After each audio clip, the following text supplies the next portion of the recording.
repetir a aula um pouquinho mais, e pode ser até que tua cara um pouquinho mais cedo, porque eu estou ali meio febril, e aí eu não quero forçar.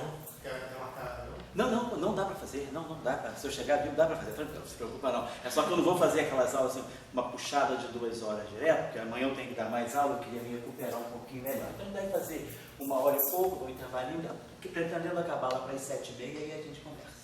Bom, então vamos lá. Então nós estávamos falando, né? Nós estamos procurando fazer uma formulação dos campos clássicos, ainda não relativísticos, ainda os campos galileanos, vamos colocar assim, né? Galileanos no sentido de SO3, né? Segundo SO3, e começamos a falar na aula passada das representações tensoriais, né? Que a gente tinha falado que nós rotulamos as representações de SO3 por um inteiro ou semi-inteiro, que depois na mecânica quântica, na formulação quântica, a gente associa ao spin, né? Através da multiplicação por H cortado. Então a gente via que as representações elas tinham essa rotulação e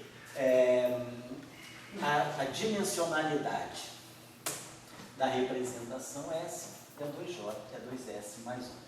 E aí a gente tinha falado, já no caso escalar, tínhamos falado, tratamos, né, na aula passada, tratamos os casos escalar, vetorial,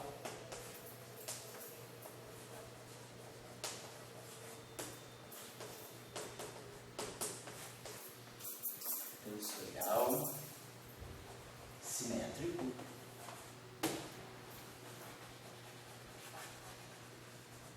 rank 2, né?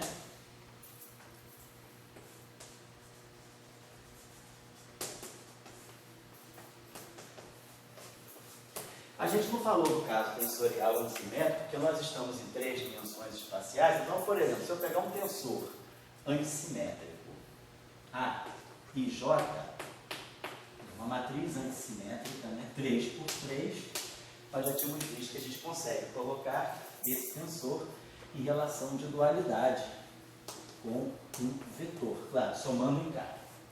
Então, na verdade, um tensor antissimétrico de rank 2 é dual de um vetor, então não preciso falar do tensor de rank 2 antissimétrico, eu falo do vetor, que já está considerado aqui. Agora, o tensor simétrico de rank 2, não, falamos na aula passada, né?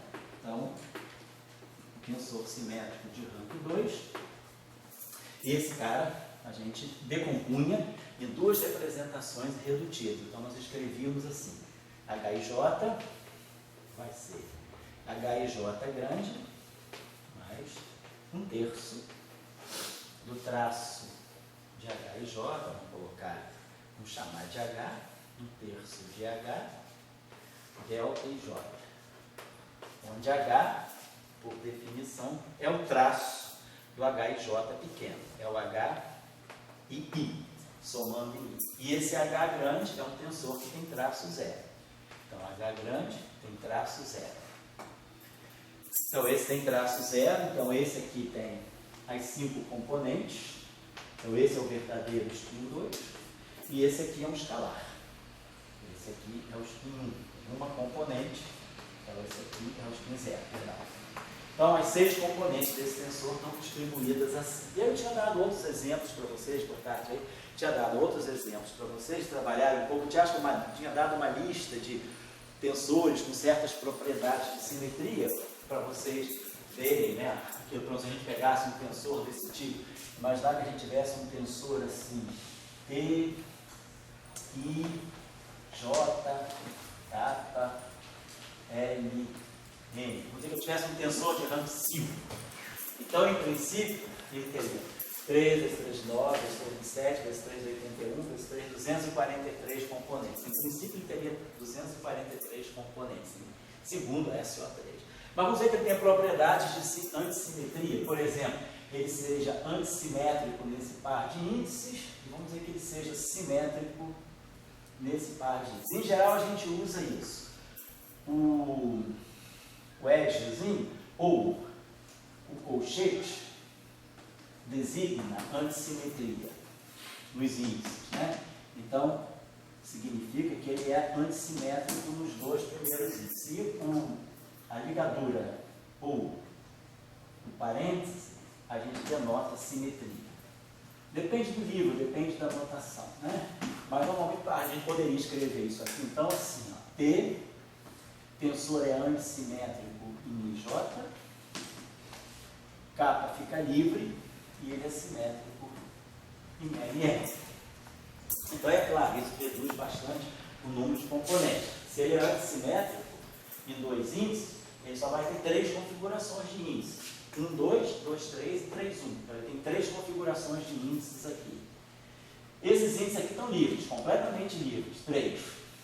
E esses índices aqui é simétrico. Não falei nada que tem traço nulo, então ele é simétrico. Então, em princípio, ele tem 6 componentes. É uma coisa simétrica de rank em 3 dimensões, uma matriz simétrica em 3 dimensões, tem 6 índices, tem 6 componentes independentes. Então, tem 3 vezes 3, 9 vezes 6, 54. Então, esse tensor aqui teria não tem 54. Então, ele cai de 243, devido a essas propriedades de simetria, ele cai de 243 para 54 componentes independentes. Vamos colocar assim, né? Independentes. E aí, ele pode fazer a análise daquilo que está presente. Esse tensor aqui, por exemplo, ele é antissimétrico de rank 2, então eu posso colocar ele sob a forma dual. Eu posso escrever esse tensor assim, ó, um epsilon I, J, L, e aí chamar isso aqui de um T, L, K, e aqui eu já chamei ali, vou chamar assim, T, M, K, L, M. Então, de fato, aqueles dois índices antissimétricos viram um índice vetorial. Então, aqui 3 vezes 3, 9, 9 vezes 6, 54. Então, eu posso imaginar que, então, sei que esse tensor aqui tem essa estrutura de índice. Esse índice aqui é vetorial, 3 componentes. Então, ele carrega o spin 1. Então, a representação S igual a 1. Esse aqui também tem 3 índices, então, ele está carregando o spin 1. E esse aqui, como nós vimos, ele é simétrico. O simétrico de rank 2 carrega 2 e 0. Então, carrega aqui 2 e um 0. Eu falei que ele tem traço 0. Eu poderia ter imposto uma condição dizendo que, por exemplo, o traço em LM é 0. Eu poderia ter dito isso, né? Mas eu não estou dizendo, estou deixando solto. Então, eu vou ter que compor 1, 1, 2, 1, 0. Então, vou lá. Compondo 1, a gente sabe que a gente pode ganhar 0, 1 e 2. E aí eu vou estar compondo isso aqui com 2 e com 0. Então, fazendo a primeira composição. 0 com 2 dá 2. 0 com 0 dá 0. 1 com 2 dá 1, 2 e 3. Fazendo assim para separar. Então, se foi 0 com 2 dá 2. 0 com 0 dá 0. 1 com 2 dá 1, 2 e 3. 1 com 0 dá 1. 2 com 2 dá 0. 1, 2, 3, 4. E 2 com 0 dá 2. Então, essas são as composições. A gente sabe quando a gente compõe uma representação S1 com uma outra representação S2, segundo o nosso SO3, a gente tem uma soma direta de representações que vão desde S1 menos S2 em módulo até a soma de S1 mais S2. Então, por isso que aqui aparece 2 com 2, vai desde a diferença, que é 0, até a soma, que é 4. Então, a gente viu que esse tensor, ele tem uma multiplicidade de componentes. Ele tem 54 componentes, mas essas 54 componentes se distribuem, né? Segundo, duas componentes vão carregar spin 0, seria essa e essa. Depois nós teríamos 1, 2, 3. 3 componentes, quer dizer, 3 setores no spin 1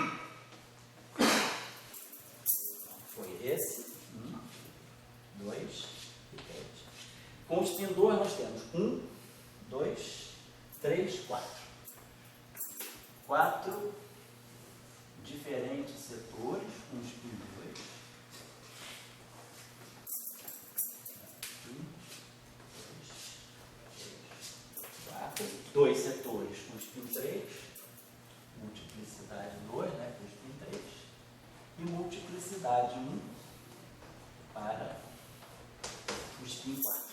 Eu sei que esse tensor, ele se decompõe. Por que essa análise é importante? Porque muitas vezes, quando a gente está fazendo uma teoria de campos, a gente vai querer saber que tipo de propagações, que tipo de, a gente chama de excitações, ou que tipo de partículas um sistema vai poder propagar. E aí, essa estrutura, o que caracterizaria, por exemplo, o spin da partícula, ele está associado à estrutura tensorial do campo. Isso aqui é não relativista, nós estamos falando de uma coisa, por exemplo, poderia ser um sistema de matéria condensada, um sistema de mecânica dos fluidos, um sistema que não seja relativista. Bom, vamos comparar. Aqui nós temos 54 componentes, então vamos ver. Qual é a multiplicidade do spin 0? É 1. Então aqui vai ter 2 componentes. Qual é a multiplicidade do spin 1? É 3. 3 vezes 3, 9. Qual é a multiplicidade do spin 2? É 5. 5 vezes 4, 20.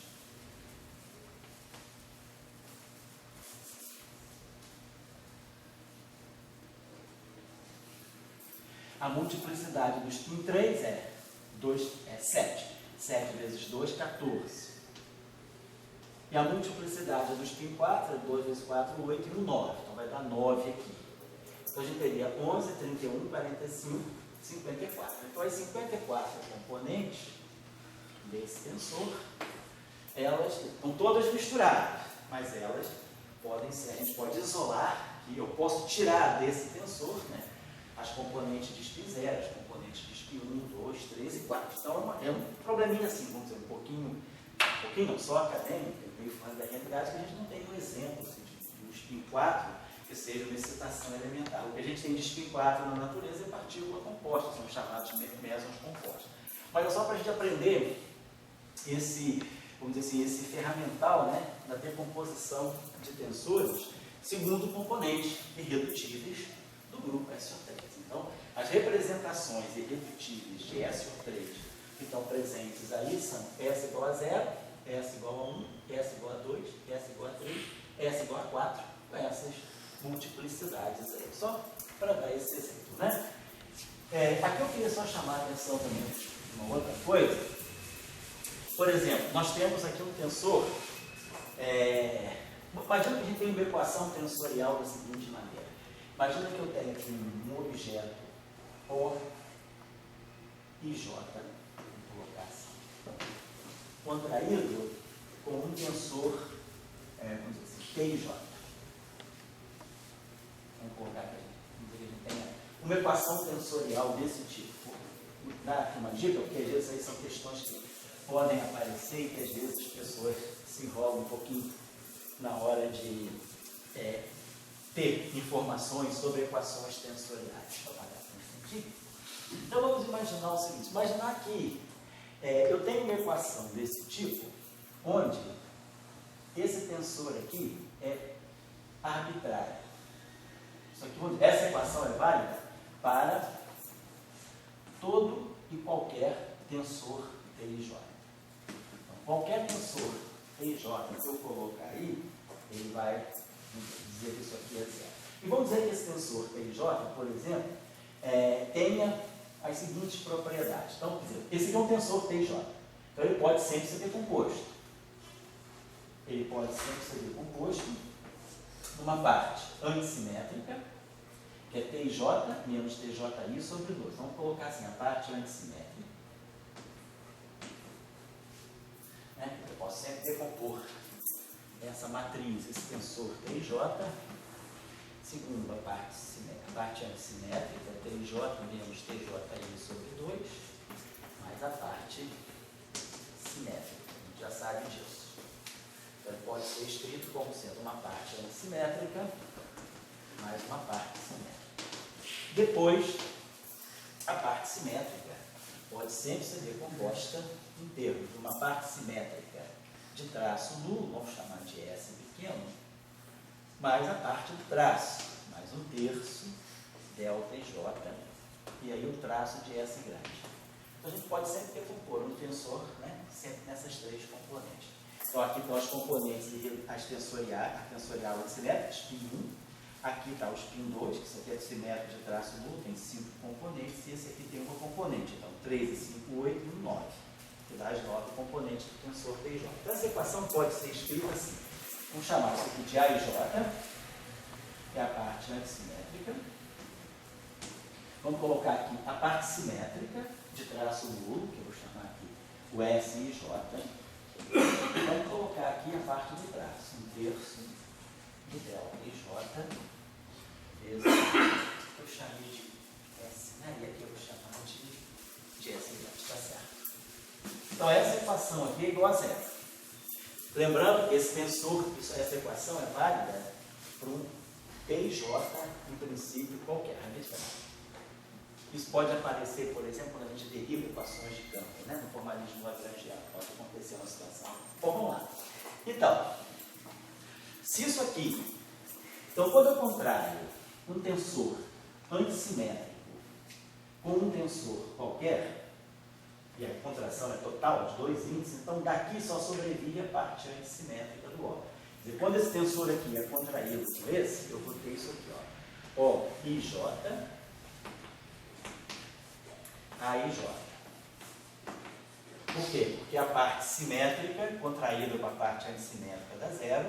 E claro, essa parte aqui, um tensor antissimétrico tem traço nulo. Então, quando eu fizer a contração dele, quer dizer, com a parte do ΔJ com a parte antissimétrica, vai dar o traço de uma coisa antissimétrica que é zero. Então, nesse pedaço aqui, esse pedaço aqui me seleciona naturalmente só a parte antissimétrica desse tensor.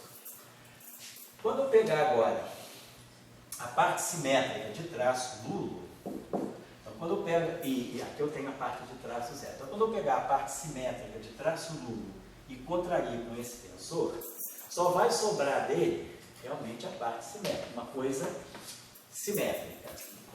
Contraída com outra, quer dizer, contraída completamente com outra, vai me selecionar só a parte simétrica desse.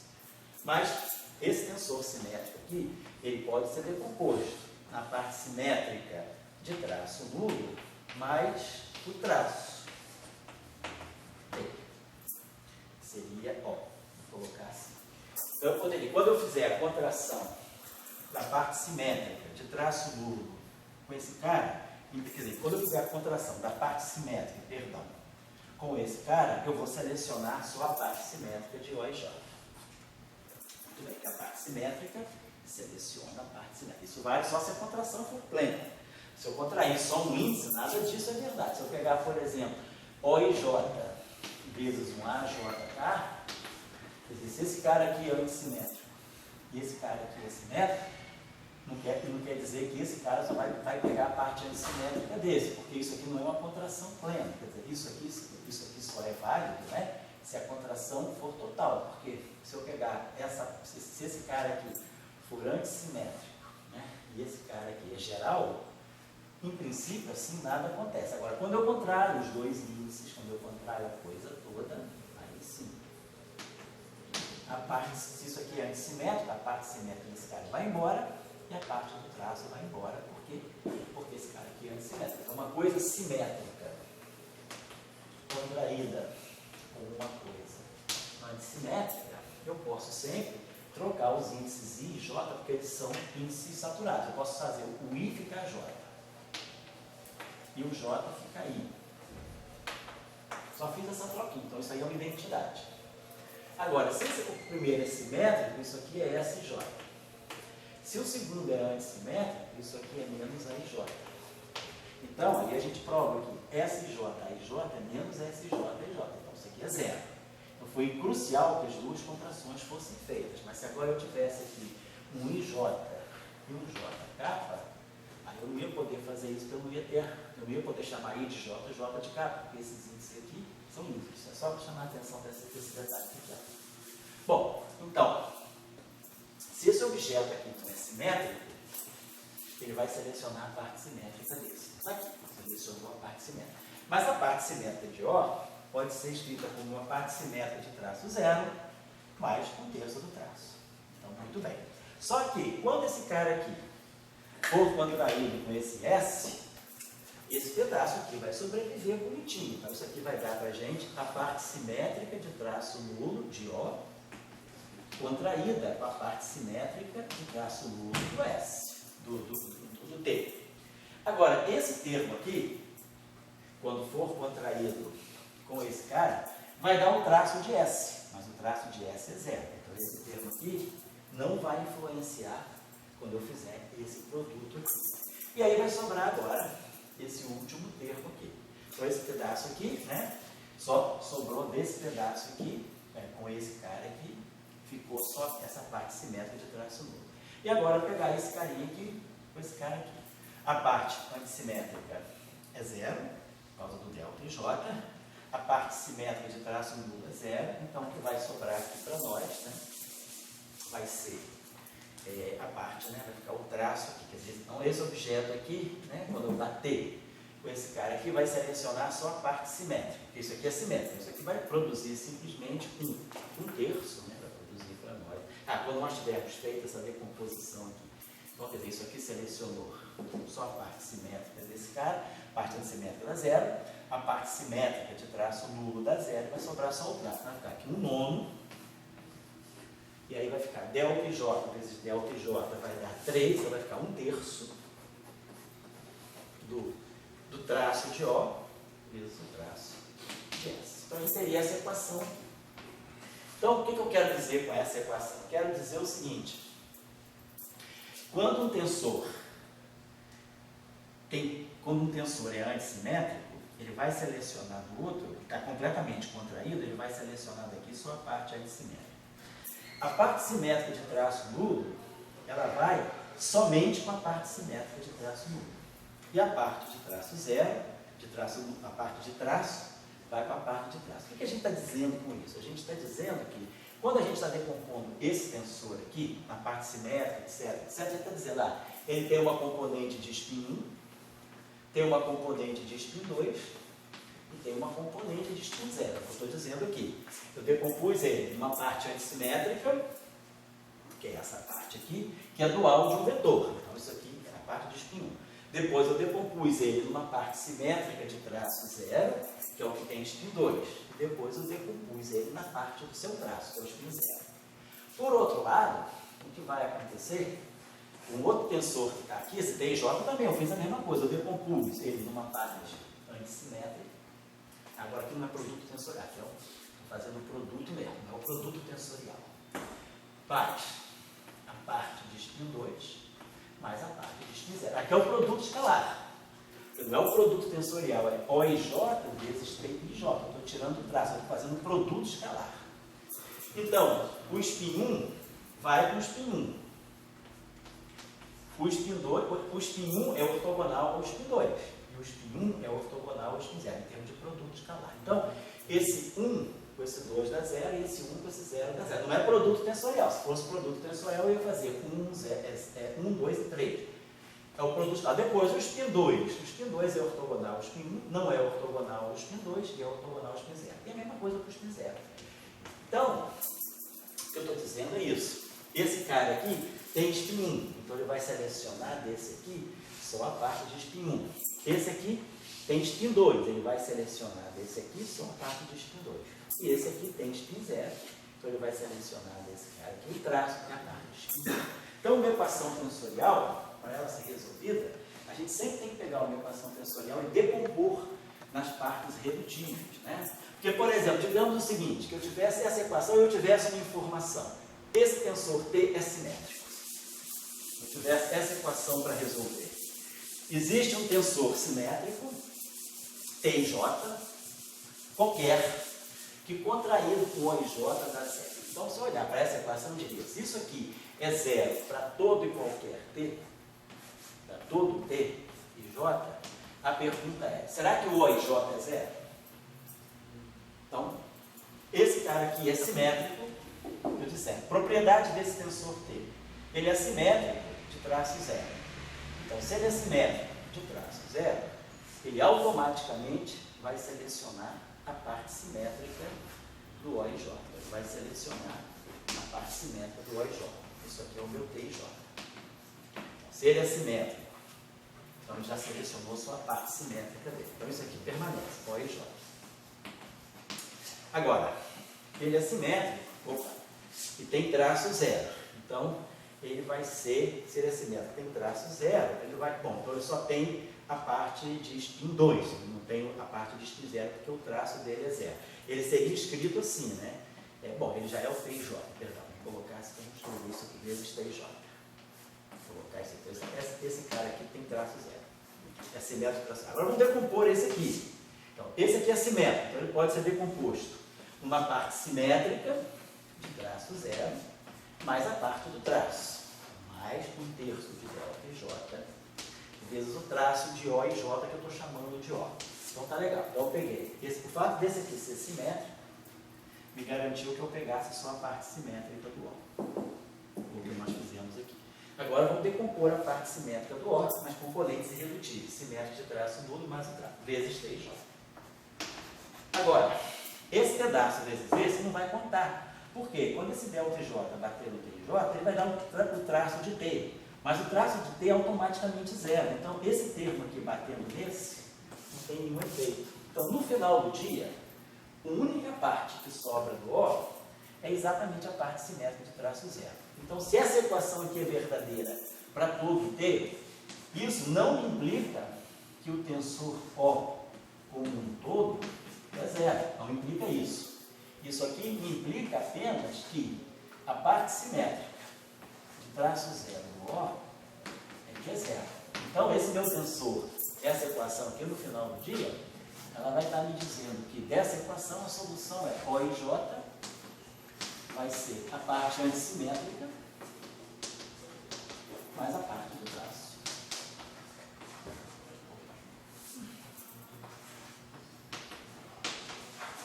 Certo? Então, desse tensor, quer dizer, o fato desse tensor aqui ter traço nulo, ser simétrico, ele está roubando desse tensor aqui, está matando a parte de spin 2 desse, está sobrando a parte de spin 1 e está sobrando a parte de spin 0. Então, uma equação tensorial, né, dependendo das propriedades desse tensor, eu consigo saber, uma equação desse tipo, que informação ela me dá sobre esse tensor. Então, se houver aquela igualdade, né, se eu disser que O e J vezes T e J é igual a zero para todo T que é simétrico e tem traço nulo, então só vai me sobrar desse tensor, essa equação está me dizendo que a parte antissimétrica sobrevive e a parte de traço sobrevive. Somada desse tensor, a parte simétrica de traço nulo. Tá certo? Chamar a atenção. Isso é uma coisa que é óbvia, mas às vezes tem erro na hora de, sobretudo na hora de derivar equações de campo, né, pelo princípio variacional, argumentações desse tipo são importantes. Muito bem. Então, a gente falou, tinha dado na aula passada, também, isso aqui eu não falei na aula passada, não, estou falando só agora, mas na aula passada a gente tinha dito as propriedades de transformação desses objetos. Um campo escalar. Então, se a gente pegar um campo escalar, a gente tinha também chamado a atenção, às vezes, para um erro frequente, né, que é pensar que um tensor é um conjunto de escalares, ou um vetor é um conjunto de escalares. Não é verdade. Escalar é uma coisa que é invariante, é neutro sobre rotações. Então, se eu fizer uma rotação, esse objeto aqui sendo um escalar, se nós fizermos uma rotação SO3 em cima dele, ele vai numa filinha de T x', vou fazer uma rotação espacial, que é igual aqui de Tx. Então, isso aqui caracteriza um escalar. Obviamente, pensando que a rotação é isso aqui, x' aí, é a matriz RJ de SO3 vezes XJ. E a gente já tinha dado as características dessa matriz. Essa matriz R, ela pode sempre ser escrita como sendo exponencial de I, os ângulos de rotação em torno dos eixos coordenados, né? Então, aqui, θ kappa, e os geradores das rotações. Então, se eu fizer uma rotação em torno uma rotação em torno do eixo do X, né? Eu vou chamar esse objeto aqui de θ1, esse aqui é o meu objeto sigma kappa, esse meu gerador aqui, o que vai fazer uma rotação em torno do eixo do X, é o cara que faz uma rotação no plano YZ. E aí a gente sabia que os elementos de matriz desses geradores aqui são dados por menos I epsilon K para IJ. Então, se a gente faz uma rotação em torno do eixo dos X, na verdade eu estou fazendo uma rotação no plano YZ. Então, esse gerador é 0, 0, 0, 0, 0, menos I, 0 e 0. Então, esse gerador aqui está fazendo uma rotação no plano YZ, deixando o eixo X imutável. Se eu fizer uma rotação em torno do eixo Y, eu estou fazendo uma rotação no plano ZX. Então, aqui vai ficar 0, 0, I, 0, 0, 0, menos I, 0, 0. Então, isso aqui é uma rotação em torno do eixo dos Y, uma rotação no plano ZX. Se eu fizer uma rotação em torno do eixo dos eixos, eu estou fazendo uma rotação no plano XY. Vai ficar 0, menos I, 0. Então, a gente tinha falado sobre isso. Aqui são os geradores das rotações no espaço de coordenadas. Então, esse aqui é o grupo SO3, matriz genérica de SO3. E aí, meu campo escalar, ele satisfaz a essa regra de transformação. Se eu pegar um campo vetorial, suponhamos que eu tenho um campo que eu chamo de campo vetorial. Então, esse campo vetorial depende das coordenadas, espaços temporais, assim, eu vou fazer uma rotação em cima dele. E aí eu vou caracterizar o vetor por essa característica, né? A transformação da iésima componente dele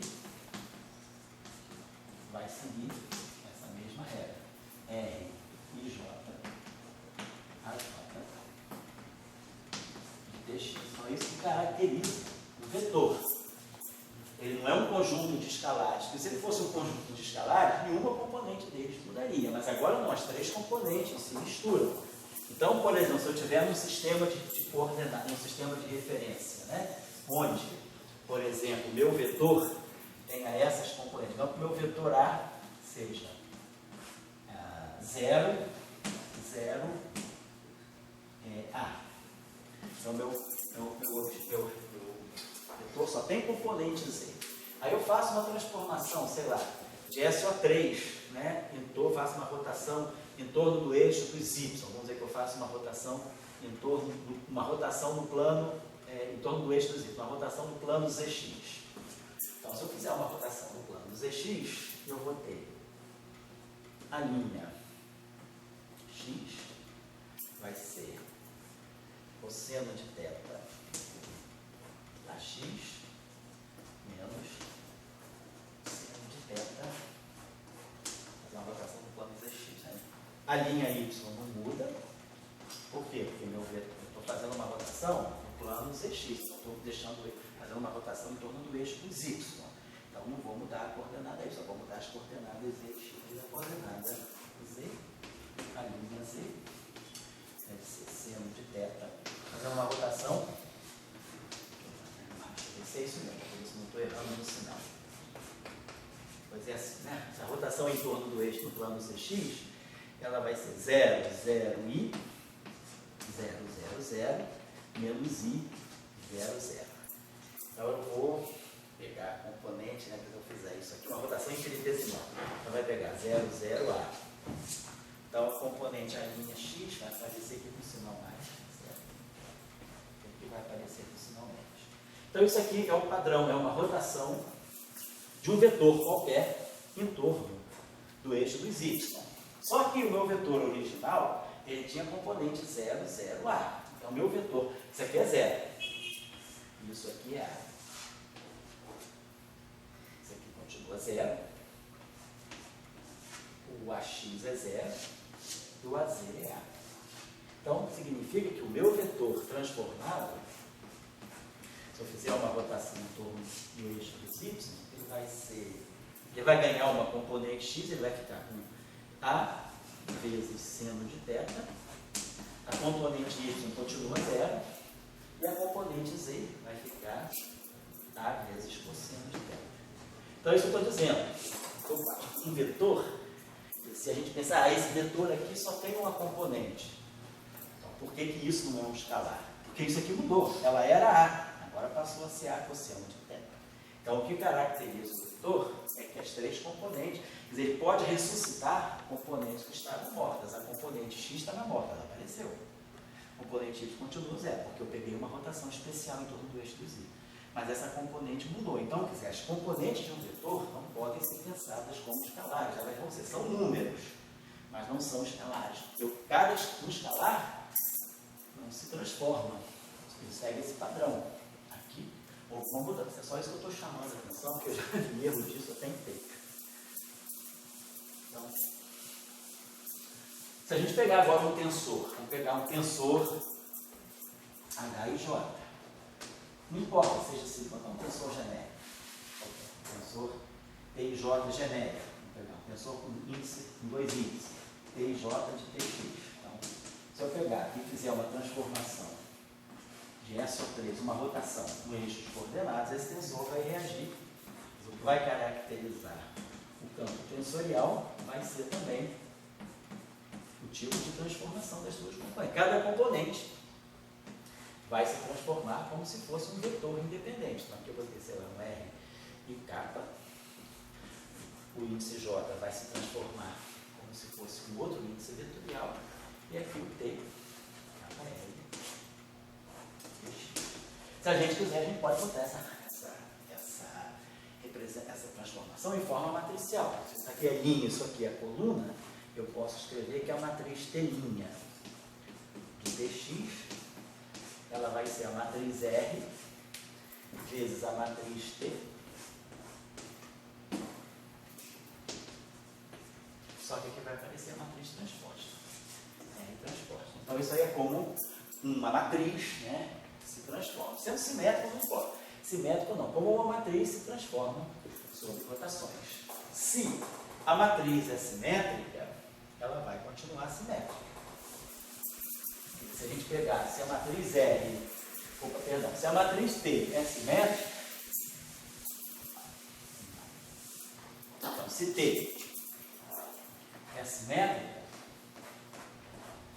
então T' continua, depois da rotação ela continua simétrica. Porque se eu tirar o transposto disso, vai ficar R transposto, que é R, T transposto, que é T, e R transposto. Então, o transposto dessa equação é ela mesma, se o T for simétrico. A mesma coisa vai acontecer se o T for antissimétrico.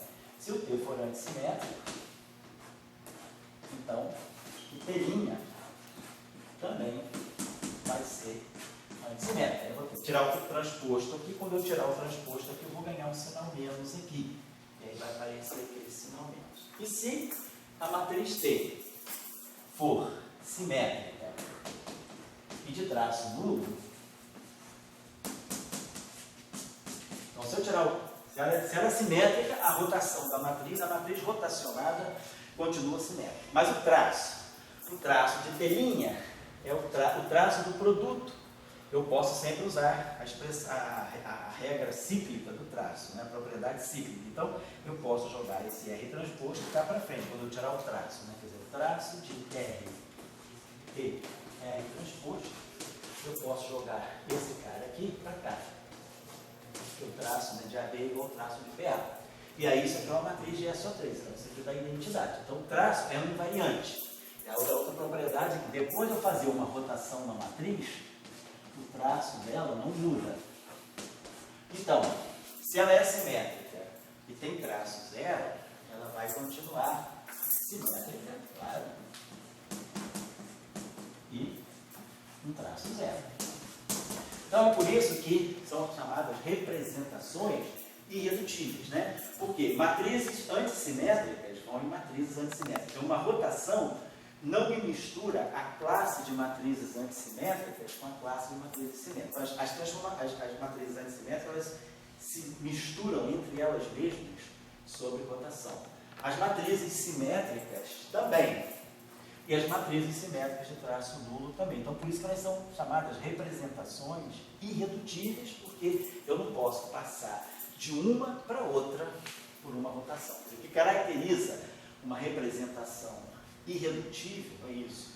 Ela é um conjunto de objetos, e se eu fizer transformação qualquer em cima de qualquer objeto, eu não saio daquela categoria.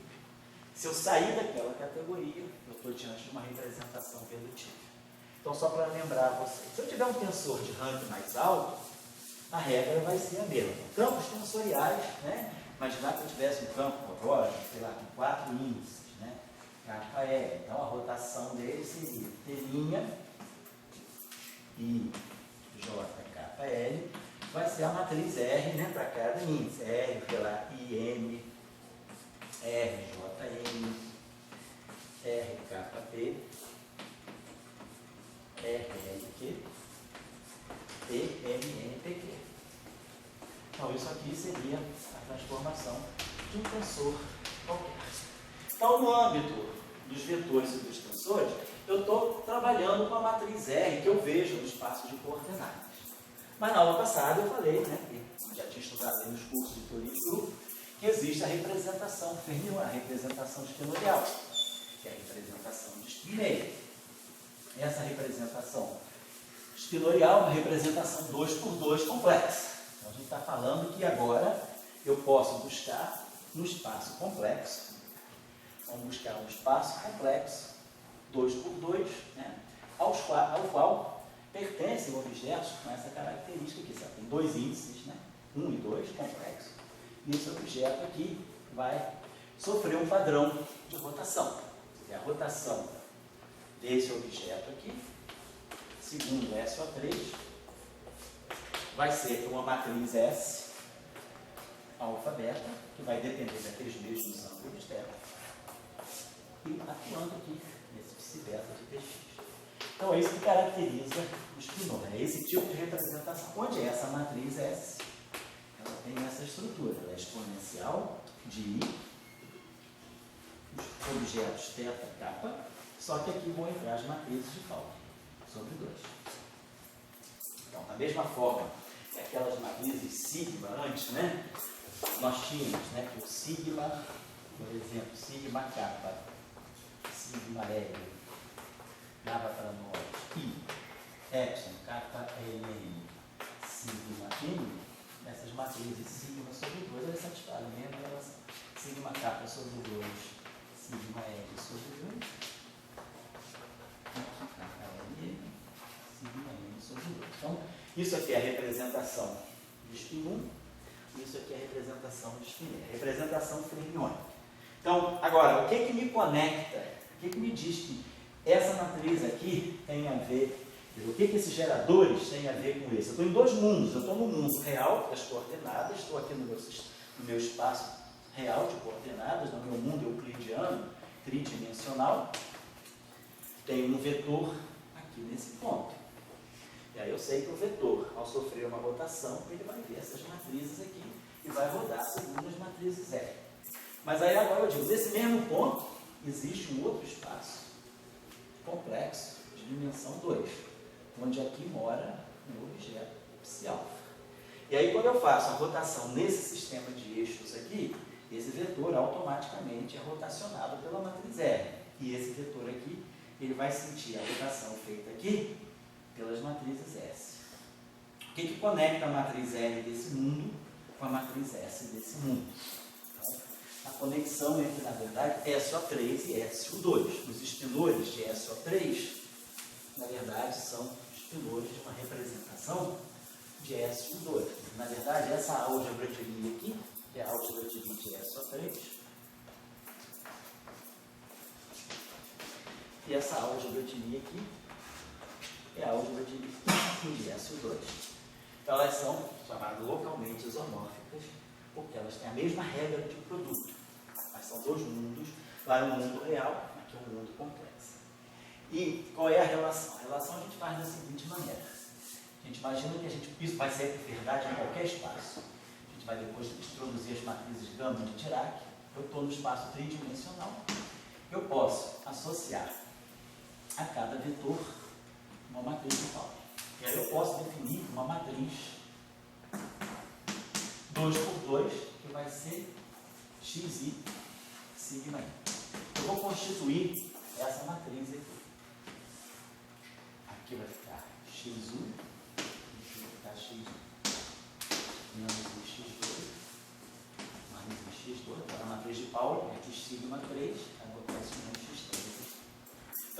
matriz aqui é uma matriz hermitiana, porque as coordenadas x do espaço são coordenadas reais. Eu defino uma matriz, eu posso transformar um vetor, qualquer vetor, seja vetor coordenado ou qualquer vetor do meu espaço, numa matriz hermitiana. E claro, quando eu faço uma rotação, esses objetos vão mudar. Então, eu vou poder associar uma matriz x a qualquer vetor x. E aí, claro, quando eu fizer uma rotação de SO3, eu vou estar trabalhando com uma matriz x', que vai ser x' i, sigma i. Eu sei quem é esse x' ali, sigma i. X' é RJ, transformações de SO3, xk, sigma i. Vou substituir aqui os meus x' nesse modo. Mas agora, se eu estou fazendo uma transformação nessas coordenadas, quer dizer, as coordenadas elas são vistas como vetor coluna no mundo tridimensional, e elas sofrem a rotação por meio dessa matriz. Mas agora, a pergunta é, essa mesma transformação, eu não poderia ver direto o efeito dessa transformação feita nas coordenadas, eu não poderia ter uma matriz que fizesse direto essa transformação, ou seja, eu estou querendo dizer que, eu posso dizer que x'... Ali é K, é o mesmo xk? Foi? Ali é xk. Não, J, perdão, estou errado. Sigma K. E aí aqui é sigma i. Só transformei isso aqui, ó. Só fiz isso. Tá certo? Sigma i fica lá. Então eu estou dizendo, será que existe uma matriz S que vai fazer esse trabalho em cima de x? Essa matriz S, uma transformação tipo similaridade, que vai transformar a minha matriz x. Mas quem é a minha matriz x'? É essa matriz aqui, R, I, J, XJ, sigma I. Mas agora eu sei o seguinte, eu sei que isso aqui é S, vamos lá, XI, aqui, sigma I. S é menos 1. Isso aqui é R e J, XJ, sigma I. Só. Eu fiz a transformação de dois polos. Eu posso mudar a matriz X mudando diretamente as coordenadas no espaço, mas eu também posso me perguntar, será que tem uma matriz que já vive no espaço 2x2, que transforma x num x', que vai bater, que vai ser exatamente coincidir com essa transformação? Então foi o que eu fiz aqui. Existe uma matriz S no espaço 2x2 complexo, que me transforma essa matriz de tal maneira que a transformada dela seja exatamente a mesma transformada que eu obtenho, transformando as coordenadas diretamente. Então, aqui a gente teria que fazer o seguinte, vamos chamar esse índice aqui é tudo saturado, II, e aqui é a mesma coisa, IJ, IJ. Então, vamos fazer o seguinte, vou chamar aqui, para poder ficar XI e XI, eu vou trocar I com J, vou chamar I de J e J de I. I vira J, J vira I. I vira J, J vira I. Agora, X é um número. Isso aqui é uma matriz, 2x2. Isso aqui são matrizes 2x2. Então, esse sigma não pode sair, mas esse x é um número, é uma componente de um vetor. Ele pode vir para cá. Então, essa equação, esse x aqui também, isso aqui também são números, são elementos de matriz, isso aqui é uma matriz. Então, eu posso. Isso aqui vale para qualquer x, independentemente. Então, essa equação ela se reduz a isso aqui, ó. Sigma S, sigma I, S é menos 1, é igual a R, J, I, sigma J. Vou colocar assim de fato.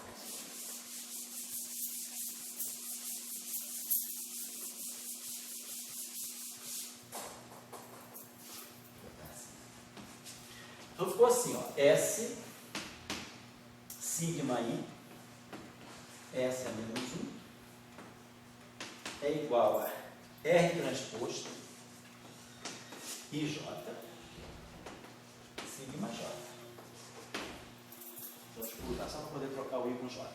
Só que essas matrizes R são ortogonais, são SO3, então a transposta é inversa. Eu posso botar um R menos 1 aqui.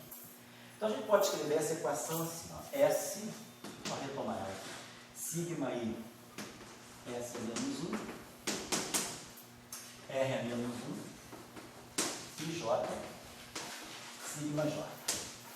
Vamos fazer o seguinte, vou multiplicar multiplicar a esquerda por essa menos 1 e a direita por essa. Então, se eu multiplicar a esquerda por essa menos 1, eu vou limpar esse sigma aí aqui. E vou multiplicar a direita por essa. Então, vai ficar assim. Então, vai ficar R menos 1 e J. Então, vai ficar essa menos 1, sigma J. Isso aqui são elementos de matriz, são números, então não tem problema passar. Quem não pode passar pelas outras são as matrizes de 2 por 2. Então, eu vou ter essa menos 1 aqui, essa aqui. Essa menos 1 aqui, essa aqui. E agora eu posso fazer o seguinte: multiplico toda essa equação por um RMI, por exemplo. Vou multiplicar isso, eu posso colocar RMI somar I, claro. RMI. Então aqui eu vou ter RMI sigma I. Agora, RMI vezes R menos 1 e J dá um delta de MJ. Então o J vira M. S menos 1, sigma MS. Posso escolher essa matriz unitária. Então S menos 1 é o S dagger. Então, basicamente, o que a gente está dizendo é o seguinte, que a relação entre essas matrizes é essa aqui. A matriz de SO2, S dagger, atuando nas matrizes de Pauli, e aqui S dagger, sigma I, S, vai ser R e J, sigma J. Então, a gente estabelece uma relação desse modo. As matrizes de SO2 e a matriz de SO3. Então, dado uma matriz de SO3, eu posso sempre escolher S e menos S, a menos de um sinal. Existe uma ambiguidade. Então, para cada transformação de SO3, existem duas transformações, né, que diferem por um sinal de SO2. É a relação, né, que SO3 não é exatamente homomórfico, mas não é difiomórfico, mas é homomórfico. Então, muito bem. Então, essa relação me mostra que eu posso conectar um mundo tridimensional real, quer dizer, as rotações que acontecem no mundo tridimensional real, quer dizer, que estão acontecendo as rotações no meu sistema, né? No meu espaço euclidiano, e aqui estão acontecendo as rotações no espaço bidimensional complexo, que é o C2, e aqui seria o espaço euclidiano tridimensional. Então, essa é a conexão. Então, quando eu fizer, isso vai poder variar em qualquer espaço-tempo. Isso a gente pode, quando eu vou introduzir no lugar das matrizes de Pauli, as chamadas matrizes de Dirac. Pode fazer assim 3, 4, 5, até 10, quantas dimensões eu quiser. A gente vai poder sempre construir matrizes que estão ligadas aos eixos coordenados e que vão me fazer representar um vetor que no espaço euclidiano, no espaço é um vetor coluna, por uma matriz hermitiana num outro espaço. E aí, nesse espaço onde o vetor vira uma matriz hermitiana, que eu defino os meus espinores, e aí isso vai representar os términos. Quer dizer, essa foi a sacação de Dirac quando ele escreveu a equação dele. Ele entendeu que, para descrever o spin do elétron, eu não podia ficar no mundo das coordenadas. Eu tinha que ir para um mundo especial, onde eu vou ter que buscar um novo tipo de objeto para descrever esse novo atributo quântico que o elétron tem, que era o spin. Então, o spin, né, o campo espinorial, ele depende das coordenadas do espaço-tempo, mas ele em si, ele vive num espaço, vamos dizer, abstrato, auxiliar, que eu associo a cada ponto. Então, nesse ponto eu posso ter um vetor, quer dizer, posso ter o campo eletromagnético aqui, e aqui, nesse espaço, eu vou ter o meu elétron. O meu elétron é uma partícula física, mas ela é representada por um objeto matemático, que é o espinor, que não está no espaço físico, mas está nesse espaço abstrato auxiliar, que eu associo a cada ponto do meu espaço euclidiano. Então, isso é o meu campo fermiônico, clássico. Então, o meu campo fermiônico clássico, vou colocar o meu campo fermiônico clássico, né? Campo aqui psi, que a gente chama de campo de Dirac, só que aqui é o campo de Dirac não relativístico. É o campo de Dirac do SO3, é o campo de Dirac que vai representar o elétron, por exemplo, na matéria condensada. A equação aqui a gente usa chamada equação de Pauli, vamos falar sobre ela hoje. Então, esse aqui seria o campo, vamos dizer assim, o campo de Dirac, o campo fermiônico,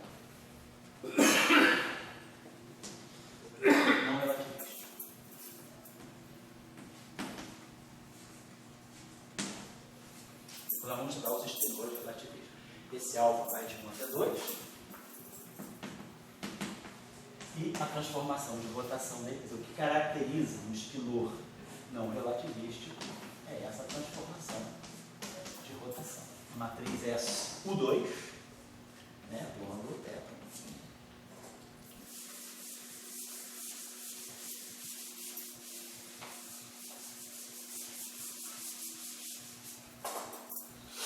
Atuando aqui.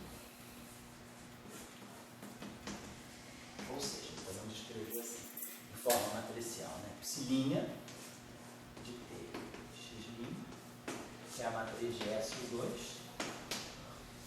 atuando no psi de Tx. Legal? Observação importante. Os campos espinoriais clássicos, nós não estamos falando de campo quântico aqui, esses campos são clássicos, são funções das coordenadas. Eles têm uma característica, mesmo sendo clássicos, eles não são tomados como campos comutantes. Eles são objetos de uma álgebra de Grassmann. Então, as componentes psi-alfa pertencem ao conjunto dos números anticomutantes, chamados A-numbers. São chamadas variáveis de Grassmann. São números, são componentes que anticomutam. Se eu pegar psi-alfa, psi-beta, isso aqui é menos psi-beta, psi-alfa. Alfa, né, diferente de beta. Claro que se alfa for igual a beta, psi-alfa é menos psi-alfa é igual a zero. Ou seja, qualquer componente individualmente ao quadrado é zero por causa dessa propriedade. Então, nós vamos tomar os campos fermiônicos, né? Mesmo que sejam campos clássicos, né? Não são sujeitos às regras da mecânica quântica, não tem H cortado, não tem nada aí. A álgebra dos campos fermiônicos é uma álgebra de números anticomutantes, são chamadas variáveis de Grassmann. Tá? Então, esse aqui, a gente em geral, mesmo os campos espinoriais clássicos são anticomutantes, tá certo? Diferentemente das funções de onda. Se eu estiver falando da função de onda de um elétron, aí a função de onda é o espinor. Mas aí é uma função. Na mecânica quântica, a função de onda espinorial, ela é um número complexo, um número comutante. Se eu pegar psi-alfa, psi-beta, na mecânica quântica, isso aqui é psi-beta, psi-alfa. Se eu pegar as duas componentes de uma função de onda, elas comutam. Se eu tiver agora na teoria clássica de campos, né? Assim, ela é sujeita a essa regra aqui. Então, campos clássicos fermiônicos anticomutam, não são C-numbers, aqui são C-numbers, né? As componentes são numbers C, e aqui são A-numbers. Anticomutam. E aí, claro, a regra do produto, a regra do conjugado complexo é essa aqui. Psi-alfa, psi-beta, nós sabemos lá da matemática. A operação de conjugação complexa é uma chamada álgebra C-star, que vamos dizer, a versão do conjugado hermitiano. Isso aqui a gente vai escrever sempre assim. Troca a ordem, a operação star, troca a ordem. Claro que quando a gente trabalha com números complexos ordinários, se a gente pegar ZW e tirar o conjugado complexo, em geral a gente faz isso. Mas por quê? Porque eu estou trabalhando com números que comutam. Mas se eu trabalhar com números que não comutam, a operação de conjugado complexa troca a ordem. Tem que trocar a ordem. Então, se esses caras são reais, então isso aqui vai valer sempre. Agora, se esses números são reais, então, psi-beta é psi-alfa, que é menos psi-alfa psi-beta. Então, o produto de dois números de Grassmann reais se comporta como um puro imaginário. Aí eu coloco um i aqui, aí esse i aqui vai gerar um menos i aqui, que vai gerar um menos i aqui, que vai gerar um i aqui. Então, se eu pegar dois números de Grassmann reais e multiplicar por esse i, eu formo uma coisa real. Eu estou chamando a atenção disso porque, à primeira vista, isso não é óbvio. Pode ser que alguns de vocês não conhecessem esses chamados núcleos anticomutantes. Então, a gente sempre vai ter que ter cuidado com a ordem, tá? Só para chamar a atenção. Então, vamos trabalhar com campos clássicos fermiônicos que são anticomutantes. Como campos, não como funções de ordem. Quando a gente estuda, por exemplo, a equação de Dirac na mecânica quântica relativística, usando teoria, usando a relatividade especial, é mecânica quântica. Então, a função de onda relativística do elétron, ela também é comutante. A gente só eleva o campo fermiônico à natureza de variável de Grassmann quando não tiver mais no âmbito da mecânica quântica. Eu não estou mais falando de mecânica quântica, de função de onda, estou falando de um campo clássico. Então, quando a gente vai quantizar o campo de Dirac, ele vai até satisfazer relações de anticomutação e não de comutação. Por quê? Porque essa relação de anticomutação, ela já vem da teoria clássica. Porque as variáveis fermiônicas são tomadas anticomutantes. Então, essa é a prescrição. Tá certo? Ninguém demonstra. É assim que as coisas funcionam. É a maneira como nós entendemos de descrever os campos clássicos fermiônicos. Então, chamar só atenção para uma coisa que vai ser muito importante para nós agora, quando a gente mexe com férmions, com campos fermiônicos, que é a técnica dos rearranjamentos de Fields.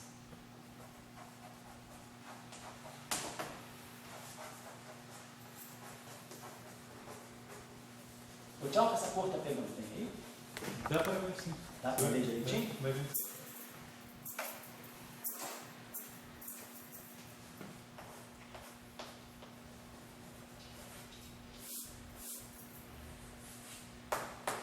Vamos ver já já o que é isso. Isso é muito importante porque vai permitir que a gente reagrupe os pilores de formas muito convenientes de acordo com o que a gente está estudando. Então, de onde vem a técnica do rearranjamento de Fields? É uma coisa muito simples. Toda matriz complexa 2x2, imagina que essa matriz aqui, M, seja uma matriz complexa 2x2, até uma matriz 2x2 complexa, genérica. Se a gente pegar a base dos vetores das matrizes de Pauli, se eu pegar a identidade 2x2 e as três matrizes de Pauli, nós conseguimos sempre expressar qualquer matriz 2x2, se eu pegar uma matriz A, B, C, D. Posso escrever sempre como uma combinação linear. X vezes a identidade, mais Y vezes sigma X, mais, chamar aqui de alfa, beta, gama, delta. Então, toda matriz 2x2 complexa pode sempre ser escrita em função das matrizes. Não precisa nem fazer isso aqui, um exercício simples. É só expandir botando as matrizes que é 0 menos 0, 0 menos i, 0, 1, 0, 0 menos 1. Substitui as matrizes aqui e vê que a gente pode escrever A, B, C, D em função de alfa, beta, gama e delta. Ou seja, toda matriz 2x2 complexa pode ser escrita em função da identidade das matrizes de Pauli. Forma um conjunto completo, uma base, para descrever qualquer matriz 2x2, ou 2x2, real ou complexa. Vamos fazer o seguinte aqui, vamos, em vez de chamar para não distinguir, vamos chamar esse conjunto aqui, ó, a identidade, vamos fazer o seguinte, chamar as três matrizes de Pauli, sigma 1, sigma 2, sigma 3. E vou associar uma matriz sigma 4 como sendo a matriz identidade. Chamar isso aqui. Sigma 4 vou definir como sendo a identidade. Então eu vou usar uma base com esse índice aqui A maiúsculo, onde esse A é só uma questão de notação, vai de 1 a 4. Onde sigma 4 é a matriz identidade. Só fazer esse truquezinho, só truque uma notação. Então vamos dizer que eu tenho uma matriz N qualquer. Então eu vou poder escrever essa minha matriz nessa base, coeficientes a determinar vezes matrizes sigma A. Então estou expandindo uma matriz qualquer, 2x2, na base das 4 matrizes que nós estamos usando aqui. E lembrar que todas as matrizes são hermitianas, todas as matrizes têm, as matrizes sigma tem traço nulo, a matriz A tem traço, todas são hermitianas. E lembrar de uma outra propriedade, se eu pegar um traço de sigma A vezes sigma B, se as duas matrizes forem idênticas, vai dar identidade. Qualquer matriz dessa tem um quadrado igual a identidade. Sigma A ao quadrado vai a identidade para qualquer A. A1, 2, 3, 4. Todas as matrizes têm quadrado igual à identidade. Então, é claro, se as matrizes forem iguais, isso aqui vai dar o traço da identidade, que é 2. Se as matrizes forem diferentes, o traço vai dar 0. Se eu pegar, nós sabemos isso das matrizes de Pauli. O traço, né, do produto de duas matrizes de Pauli é 2 vezes delta e J. Se as matrizes de Pauli forem iguais, o quadrado da 1, o traço é 2. Se as matrizes de Pauli forem diferentes, elas anticomutam, portanto, o traço vai ser sempre 0. E claro, se eu multiplicar pela identidade, o traço da identidade é 2. Identidade vezes a identidade dá identidade. Mas a identidade vezes qualquer matriz de Pauli dá a matriz de Pauli, que tem traço 0. Então, essa relação aqui é válida em geral. 2 delta B. Seria uma espécie de uma relação de ortogonalidade para essa base matricial. Quer dizer, o produto escalar desses vetores de base seria no sentido do traço. O traço do produto de duas matrizes quaisquer é igual a 2 vezes delta. Então, isso aqui me permite, é claro, determinar os coeficientes CA imediatamente. A gente está dizendo o seguinte: qualquer matriz N, já vou dar um intervalo, tá? Pode ser escrita nessa base. Então, se eu multiplicar a direita por sigma B, multiplicar essa equação à direita por sigma B. Claro, continua uma equação matricial. Agora toma um traço. Isso aqui é um número. Um número pode sempre sair do traço. Mas isso aqui é 2 vezes delta B. Então isso aqui dá 2 vezes CD. Então a gente tira aqui esses coeficientes CA, ou CD, ele nada mais é do que o meio do traço de M sigma B. Mas o traço é comutativo, que é a mesma coisa que o meio do traço, o sigma B vezes M. Então está claro para mim que eu posso escrever qualquer matriz nessa base, onde eu já sei quem são os coeficientes. Dada a matriz, os coeficientes da expansão. Cada coeficiente da expansão é determinado tirando o traço de M vezes aquela matriz, daquele referente àquele coeficiente. Só a gente pode escrever assim: qualquer matriz 2 por 2 pode ser escrita como sendo o meio, é o CA, o meio do traço de M vezes sigma A. Isso aqui é um número, então isso aqui é o meu coeficiente, vezes sigma A. Certo? Então, isso aqui é um número, não tem índice matricial. O índice matricial está todo aqui. Eu estou querendo dizer o seguinte, que M alfa beta é um meio de M kappa lambda vezes sigma A lambda kappa. Esse aqui é o traço. Traço de M vezes sigma A. Chamamos de índices matriciais de kappa e lambda, lambda e kappa. E aqui, sigma A alfa beta. Então a gente já vê uma relação que a gente pode tirar daqui. Somatória em A, obviamente, né? Sigma A lambda kappa vezes, somando em A, que a relação disso aí seria a relação de completeza da base. Isso aqui vai dar 2 vezes delta de lambda alfa, delta de kappa beta. Né? Se a gente substitui isso aqui entre o 2, cancela com 2, o lambda vira alfa ao contrário. Kappa lambda, lambda kappa. Então vai ficar aqui a delta de lambda beta, kappa alfa. Aqui o kappa vira alfa, o lambda vira beta. M alfa beta igual a M alfa beta. Mas essa relação aqui é importante. A gente pode escrever qualquer matriz desse modo. Os índices da matriz, né, acabam vindo para cá. Isso vai ser uma coisa importante para nós. Não deixar as coisas desse tipo. Então, por exemplo, só para vocês terem uma ideia. Imagine que eu pegasse um spinor, vamos dizer assim, psi alfa. Se eu pegasse, por exemplo, essa combinação, se pegar um produto de duas componentes, pegar algo desse tipo, ó, psi, digamos que eu pegasse esse produto, pegasse um psi dagger, psi alfa star, vamos dizer, se eu pegasse esse objeto, psi alfa e beta vão de 1 a 2, então eu posso formar 4 números aqui. Alfa igual a 1, beta igual a 1, alfa igual a 1, beta igual a 2, alfa igual a 2, beta igual a 1, alfa igual a 2, beta igual a 2. Então eu posso colocar esses objetos, isso aqui está sob a forma, que são os 4 elementos de uma matriz 2 por 2. Eu posso colocar assim, imaginando que essa matriz psidária, quer dizer, eu teria uma matriz assim, uma matriz coluna. É claro que isso aqui é um produto tensorial, isso aqui não é um produto escalar. O produto escalar seria psi-alfa dada psi-alfa, seria essa matriz linha vezes essa matriz coluna. Isso aqui seria o produto escalar, alfa-alfa.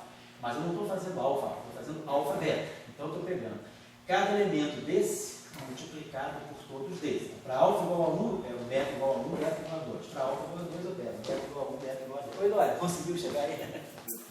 Tá bom. Então, vamos fazer o seguinte. Vamos criar essa matriz assim. Essa matriz aqui é essa segunda matriz, é a matriz coluna. Ela vai ser colocada aqui, ó, quando alfa igual a 1, beta igual a 1 e beta igual a 2. Quando alfa igual a 2, então vou formar uma matriz 2 por 2 com essa estrutura, onde a linha é dada por beta e a coluna é dada por alfa. Vai ser assim, ó, como se eu fizesse isso aqui. Ó. Psi1 estar, Psi2 estar. Vezes Psi1, Psi2. Mas eu não estou fazendo o produto escalar, não estou contraindo alfa, não estou fazendo 1 com 1, 2 com 2. Eu estou fazendo alfa e beta, é o produto tensorial, ou seja, eu estou colocando essa matriz aqui. Então eu vou formar uma matriz 2 por 2, que vai ser Psi1 estar, Psi1, Psi1 estar, Psi2. Depois eu vou colocar isso aqui, Psi2 estar, Psi1, Psi2 estar, Psi2. Então formou. Aí, quem está dando a linha da matriz final é o segundo elemento. Então, linha 1, linha 2, linha 1, linha 2. Coluna 1, coluna 2. Então, a ordem é essa. Quando eu estou pegando esse objeto aqui, nós estamos fazendo, na verdade, esse produto tensorial, isso aqui é essa matriz. O segundo elemento é colocado em cima do primeiro. Então, ele dá a linha do primeiro elemento, que fica fixo aqui, ele dá a coluna. Muito bem. Vamos colocar isso aqui. Eu tenho essa matriz aí. E nós vimos isso aqui. Eu posso escrever essa matriz da seguinte maneira. Matriz M beta alfa. Está aqui, ó. Posso escrever ela desse tipo, dessa forma. Posso escrevê-la como assim, no meio de, vamos colocar assim, M capa lambda. Vou colocar o sigma A aqui em cima, só para não ficar carregando muita notação. Sigma A lá em cima. M lambda capa. E aí aqui, é claro, vai ficar o sigma A beta alfa. Estou aplicando a nossa regra de expansão. Qualquer matriz 2 por 2 pode ser escrita nessa base exatamente desse modo. Como é que a minha matriz é M beta alfa, eu vou seguir a ordem aqui, beta alfa, que é a capa lambda, que é sempre o traço. Deixa eu apagar isso aí. Muito bem. Só que aqui, isso aqui está dando para nós o seguinte. No meio de quem é M capa lambda? A linha é capa. A linha é esse segundo vetor. E a coluna, né? Quer dizer, o psi alfa estar é esse cara aqui. Então isso aqui vai ficar psi lambda estar. Aqui, ó. Esse cara aqui, que é o segundo, ele está aqui. E o índice de linha está aqui. Então, esse cara aqui está fazendo o papel do beta. Então, esse cara aqui está fazendo o papel do alfa. Então, psi alfa estar. Aí aqui nós vamos ter. Então, isso aqui é a minha matriz M capa lambda. Lambda capa. E aí aqui nós vamos ter sigma A, lambda capa, e aqui sigma A, beta alfa. Então a gente está dizendo o seguinte, no final do dia, que psi alfa estar, psi beta, eu estou podendo escrever como sendo no meio, ó, psi dagger, sigma A, psi, é o produto matricial direitinho, lambda, capa, capa. E aqui, sigma A,